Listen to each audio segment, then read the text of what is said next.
Welcome everyone, StealthyShiroean here, and today I'm bringing you my review of the Humble Choice Bundle for January 2024. Hope your holidays were good and everyone is ready to tackle a new year. And with that comes another year of games from Humble Choice, with a decent batch to start us off. Let me know what you think of this month's bundle in the comments below. Be sure to check the timestamps for specific games and stay tuned for my final thoughts in the end. Okay, let's get to the review. And for the first game covered in 2024, we have Twin Mirror. This is a story-focused adventure game from Don't Nod, the developers of the Life is Strange series. Here we have Sam Higgs, an investigative journalist, returning to his hometown because of the death of a close friend. However, Sam has a slew of other problems, being someone the town hates, and also strained relationships with people who he had been close with. That drama aside, it comes to the attention of Sam that his friend's death may not have been an accident that it clearly seems to be.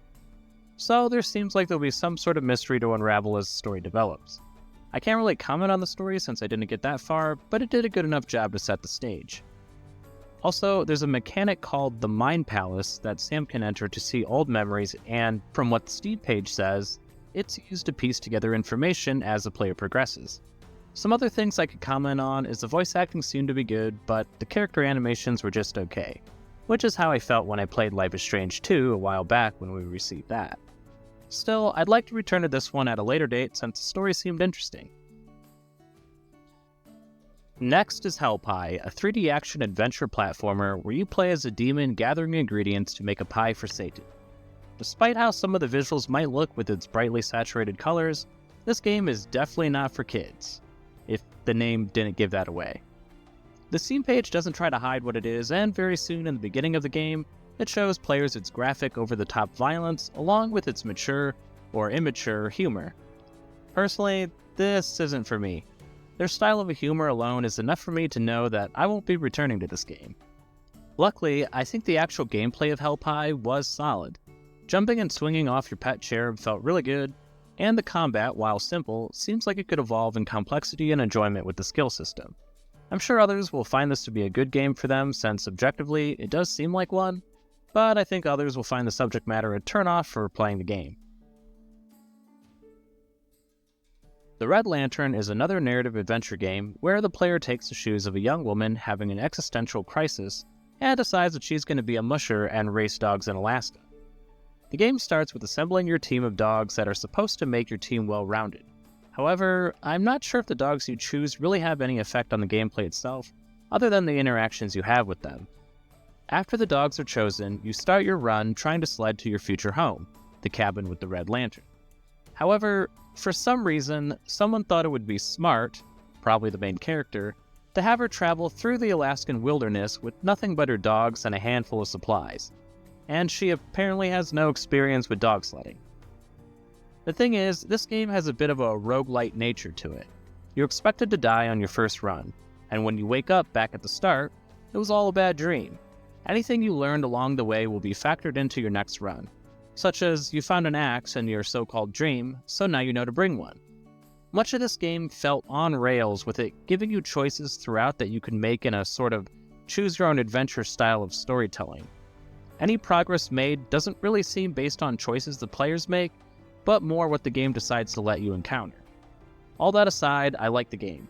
The voice lines were good, but they did start getting repetitive even in the second run. My biggest thing is that I'm a sucker for cute snow doggos, so this one will be one that I return to. Roguebook is yet another roguelite deck builder in a sea of them, but it was pretty fun. The story finds two heroes exploring the pages of a book, and fighting enemies along the way. The card battles, to me anyway, felt reminiscent of many others that came before. I like the element of constantly swapping heroes to front and back lanes because each benefited from certain positions. Also, having an overall armor value for the front line helped to streamline things instead of needing to manage an armor value per hero like other games in this genre. Basically, it was good. But since I'm really inexperienced with this genre, I can't say if it's better or worse. However, the other gameplay mechanic Roguebook adds is the exploration of a board that is unveiled with ink, since this is a book after all. I really like this aspect, and there was a little bit of strategy in how you approach unveiling new tiles.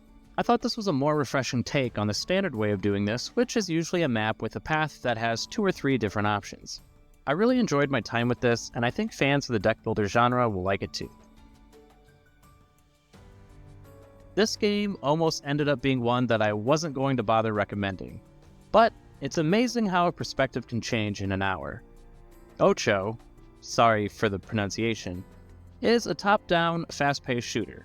Sprays of bullets and blood decorate the screen as players make their way through each room of this mysterious mansion. You're an unnamed main character who wakes up on the beach of a mansion after you put on a plain white mask. You're told that in order to rescue your beloved, you need to make your way through the mansion's many enemies. And that's it. But boy, this game was really challenging. So much so that I really was getting frustrated with this and couldn't wait for my hour to be over. However, after the 40-minute mark, something clicked with the gameplay. The player is given the ability to focus, which slows down time. Originally, I had been entering focus and staying in it the entire time, not knowing that I could enter and exit the focus state. Once I figured that out, making my way through rooms of enemies became a lot easier because I could preserve my focus a bit longer.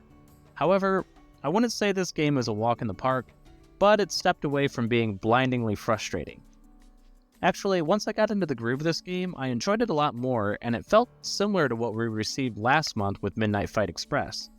Although, I did like that one a lot more, but I definitely wouldn't mind playing Otxo again as well. Next up is Aragami 2, which is a ninja stealth action game and obviously a sequel to the original Aragami. I never played that, but I did like what I saw from Aragami 2 for the most part. Straight off the bat, it is the product of a AA studio. They worked with what they had, and I think it turned out decent from a gameplay standpoint, even if there are some rough edges. The stealth is fairly straightforward. Hide bodies so no one sees them, and non-lethal takedowns are slower, but don't cause as much noise as lethal ones.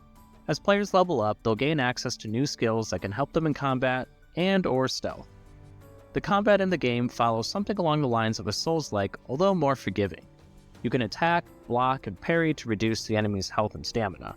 If their stamina is reduced to 0, you can get a critical hit on them, causing a lot of damage until an eventual finisher. The game plays out in a series of missions that can be repeated for additional gold and experience, which kind of surprised me. However, the game was made for multiplayer in mind, so I imagine they wanted a structure that could allow for endless replayability. I didn't try out multiplayer, but I'd imagine the well is pretty dry if you're trying to play with random people. The graphics and overall story didn't do much to impress, but I think the gameplay was solid. As I'm a fan of Assassin's Creed, I could see myself returning to this for a quick jaunt through its campaign. The penultimate game, 2 Point Campus, brings its brand of quirkiness in another management game. This time running a university campus instead of running a hospital. I actually never played 2 Point Hospital despite getting the key back when Humble Choice was known as Humble Monthly.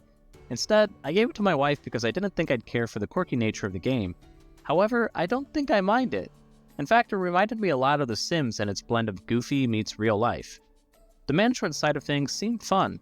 At its core, you need students to attend classes in order to get money. In order for students to improve their learning rate and overall success in class, players need to improve the campus's ability to provide for the needs of the students by building dormitories, lounges, and places for overall hygiene.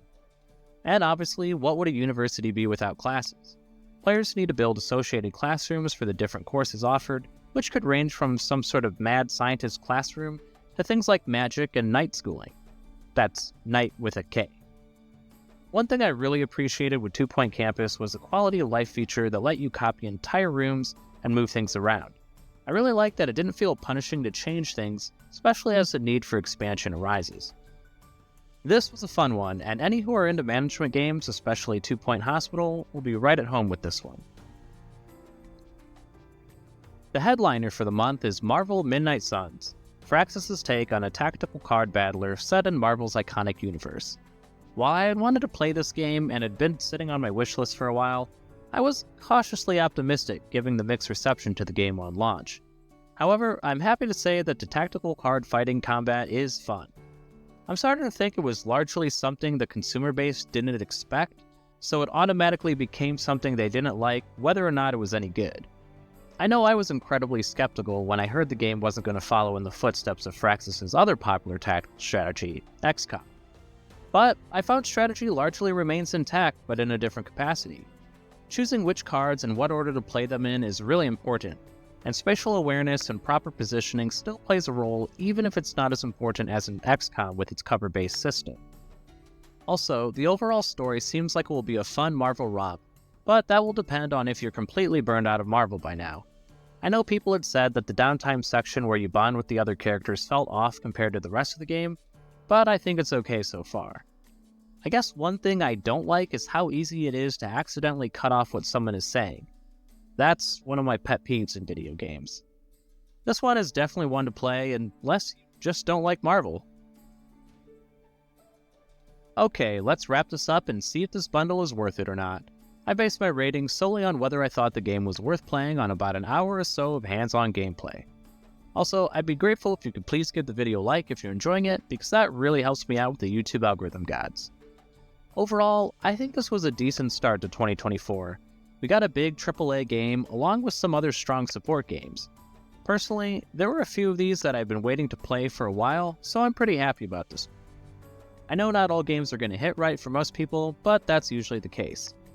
And before we get into the recommendations, if you're interested in how last year stacked up, then check out my 2023 year-end video. I cover the games I actually got around to playing from the bundles, and determine what was the best bundle that year. Anyway, let's get to it, starting as always with the must-plays of the month. We have Marvel Midnight Suns and 2 Point Campus. Marvel Midnight Suns does something different with the Marvel license, and I think it pays off. Personally, I'm still a big fan of Marvel stuff, so I like seeing all the different heroes on screen pulling off their signature style of moves, and a fun card tactical strategy. 2 Point Campus makes the act of building and watching little people go about their academic lives pretty enjoyable. I had to pull myself away when the hour was up because I was getting really invested in making the perfect university. For the strong recommendations, I have the Red Lantern, Aragami 2, and Roguebook. I know that gameplay-wise, the Red Lantern probably isn't the strongest of the bunch, but I really like the dogs and to know what ultimately happens to them. Aragami 2 was another game a bit rough around the edges, but I think the stealth gameplay was really solid and it felt great to take out everyone without being caught. Roguebook's card battling was good, even if it didn't stand out to me that much, but I thought their explorable map was a unique idea that I liked a lot. Finally, I thought Twin Mirror had a much stronger foundation with its story and setting than Life is Strange 2, and it had me interested from the get-go, which has me hopeful for the rest of the game. In my week recommendations, I have Otxo. Otxo took a little bit for me to get it, but my mind did eventually settle on this being a decent roguelite. And lastly, for my Don't Bother With section is Help High. Objectively, this is like a solid 3D platformer. But I just don't care for the setting or its narrative style at all. I'm sure there's an audience for this game, but I personally don't know anyone who would be interested in it. And that wraps up my thoughts on this month's bundle. A decent start to the new year. Do you agree with my thoughts? What games, if any, are you looking forward to playing? What your thoughts are, or if there are any different recommendations you'd make in the comments below. I hope this video helped you in some small way, and if it did, then please consider leaving a like, comment, subscribe, or whatever it is you feel like doing. Thanks for watching, and have a nice day.